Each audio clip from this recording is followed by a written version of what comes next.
Carey with DrillFit training here at Legend Barbell. This is the hammer strength assisted pull-up and dip machine. For the dips, you want the handles on the inside. For the pull-ups, we're gonna go ahead and move them out.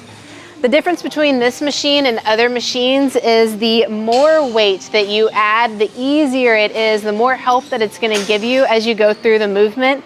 And then the lighter you go, the less help that it's gonna give.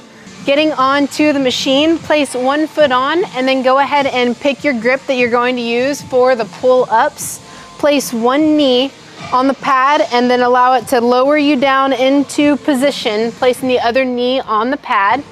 And then from here, we're gonna do a pull-up. We're gonna drive with the elbows, keeping the chest very high, and then lower yourself back down to full extension.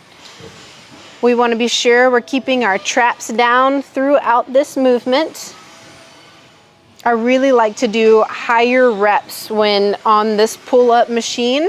Whenever you go to get off, step off to the side, allow the pad to come up, and then step down. The really great thing about this machine is the multiple different grips. You can hit all aspects of the back, and then going into the dips, it's the same exact thing, getting on the same way. That's gonna be the hammer strength pull-up and dip assisted machine.